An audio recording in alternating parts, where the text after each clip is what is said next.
Today we are doing What If Deku Was a Psychic? You may be wondering, oh my goodness, this voice sounds eerily familiar. This is actually Flair What If here. And welcome to a joint channel. This is a joint channel between me and a few other people. You'll hear from them, but from now it's just me. So I just hope you guys enjoy this video.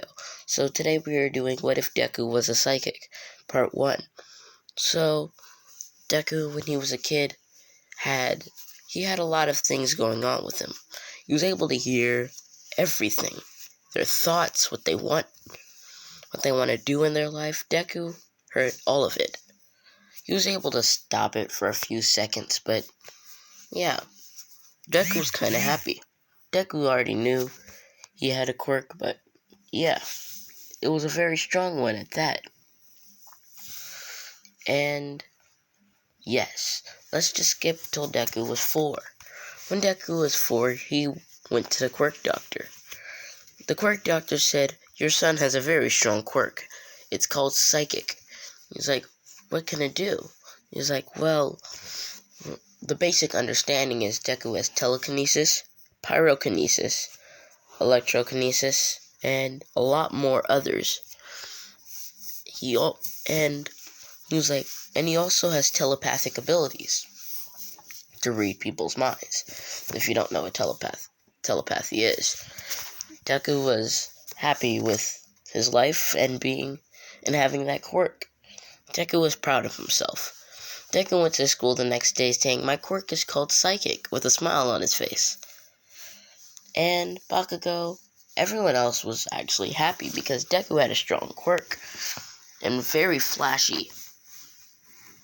That's what people like to say.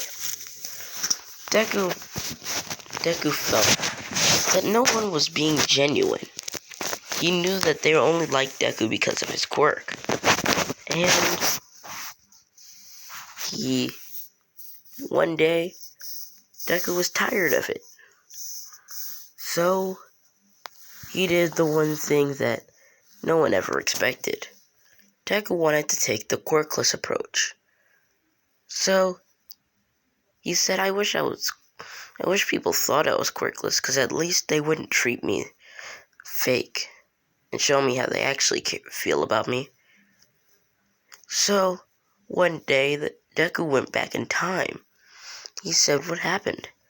And he used chronokinesis, which is another form of telepathy. I mean, not telepathy, but another form of psychic powers. And what I mean by psychic is a lot mind. So yeah, Deku went through the approach of being quirkless. The doctor looked at Deku with a cold stare and said, "You're quirkless, kid. You're never gonna be a hero." And Deku was unfazed. He didn't even move an inch. He didn't cry. Inko was surprised. She felt a little bit of hatred for Deku because she really wanted Deku to have money just because his father went to get the milk and they had no other breadwinner besides her. So they needed someone else to make money. Seeing Deku not worrying or crying made Inko feel a little better about herself. Because if Deku wasn't sad, it just didn't make her feel bad. And all the hatred that she had burning from Deku was all lifted away. And you might be wondering, why did I waste one whole minute talking about how Deku wasn't quirkless, wasn't told he was quirkless, but was quirk, and saying he went back in time? It's just because I want that. Deku's very smart. He just wants to experience a lot of stuff. He wants to experience life and live through it. So, Deku will do stuff that no one else would do and go through the troubles of a quirkless person. The next day at school, Deku walked and told them everything that happened. He walked to school with his mother, and he told everything. He said that he was quirkless, and everyone said, "Aren't you sad?" And Deku said, "If I live my life crying about something that I can't control, then that would show that I am truly weak. But if I stand strong and show that I'm not affected, it would lift everyone else up. And they knew that Deku was very smart. Like, beyond a normal person. And Deku said, I really hope this doesn't change how you feel about me. And it did. So for the next few years, Deku was being bullied. Deku has a lot of mental capacity. And the bottom of a lot of other people's hearts, they felt bad for what they were doing to Deku. But there was one person that didn't care. That was Katsuki Bakugou. He never cared about how Deku felt, not even from the deep inside of him. Yeah, he didn't care. He would care less if he died. And when he said when Deku wanted to be a hero, everyone laughed at him still, but they still felt bad. And Deku said, I want to be a hero because I want to show people that even if a quirkless person could do something, that if a quirkless person like me can do something, that shows it's possible for everyone to become a hero. No matter weak quirk or no quirk. Or a villainous quirk at that. Because Deku doesn't believe in villainous quirks. Because Deku has experienced the world from a different perspective. You've seen how people treat other people with a bad quirk, and Deku wanted other people to improve themselves. So Deku said, I'm fine with me not having a quirk. And I'm fine with being ridiculed about that. But I have one thing that I don't like. And those are people who bully others just because of what type of quirk they have. No one has power because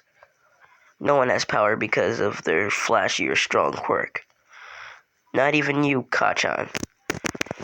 And he still calls him Kachan because I don't see a reason why he should change that name. Deku and Bakugou got furious. And yeah, Bakugou is a complete jerk in this what if. Because, yeah, no, I'm most likely not giving him character development. Because I don't care about that right now. And Deku, he saw him running at him, and he said, and he saw with a lot of killing intent. Like, Bakugou was not holding back. He wanted to kill Deku. And he shot a huge explosion. Because I'm going to say Deku was sitting at the back of the class, which burned a hole through the school. And Deku wasn't there. And they'll think that they killed Deku. All of Bakugou's lackeys, everyone in the school is like, you went too far, dude. And he was like, no, I didn't. He was like, you killed him.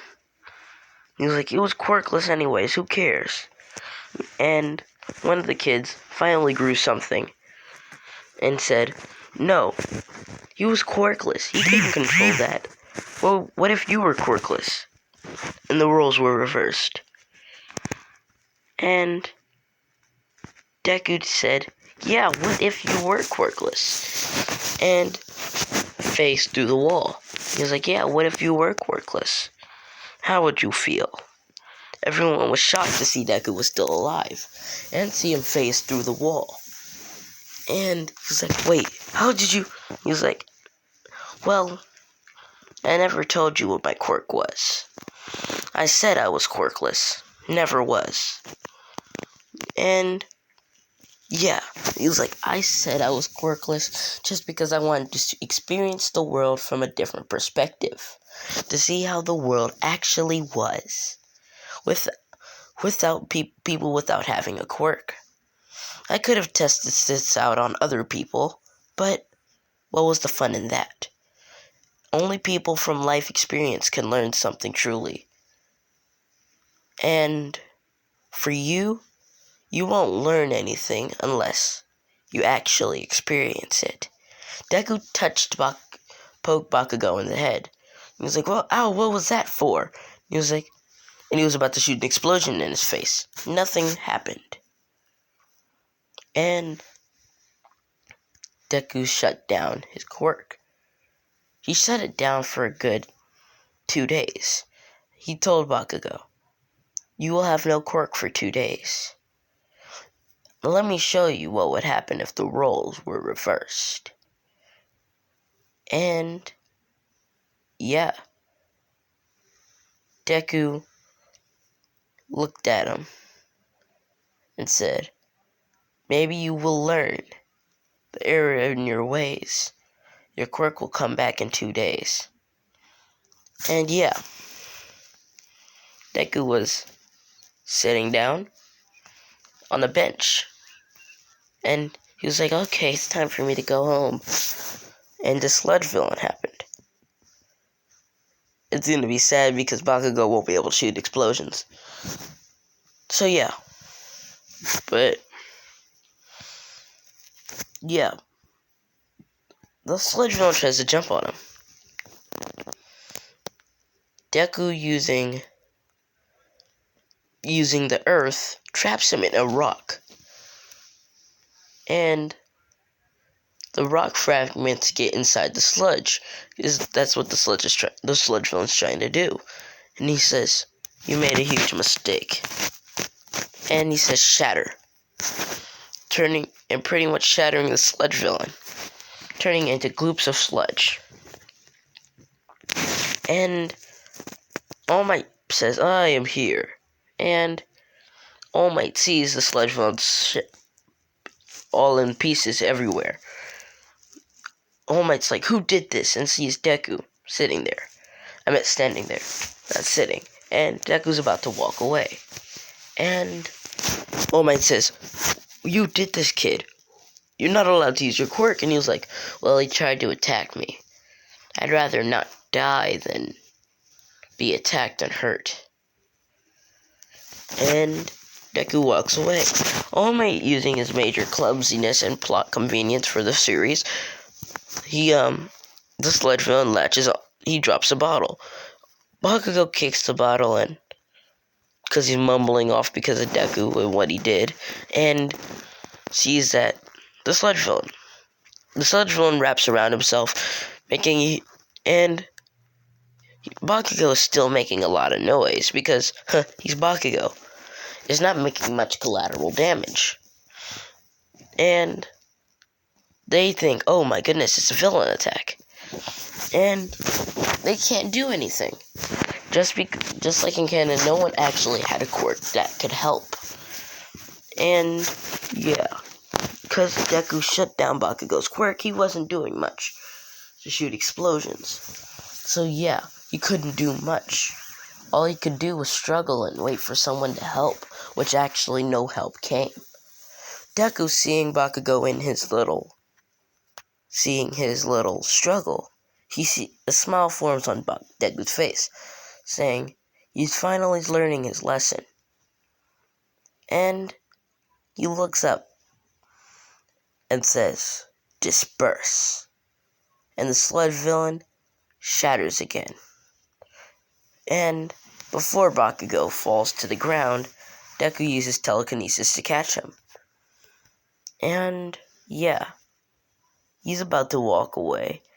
And Bakugou said, I didn't need your help. He was like, you did. Because you're quirkless right now. You'll get your quirk back. But first you gotta learn your lesson. You'll learn it in 2 days. And Bakugou was like, why was that? Deku snapped his fingers. And he said, that's why. And he was like, you did nothing. And he was like, you'll see. So, yeah, that's where I'm going to leave it off, guys. I hope you guys enjoyed the video. Peace out, and goodbye, everyone. Check out, there's going to be no Discord in the link, but, yeah. We might have a 4-channel thing, but I don't know yet. I mean, a couple channel thing, because it's not 4, it's more than more than 4, I think. But yeah, I hope you guys enjoyed the video. Peace out and goodbye. See you later.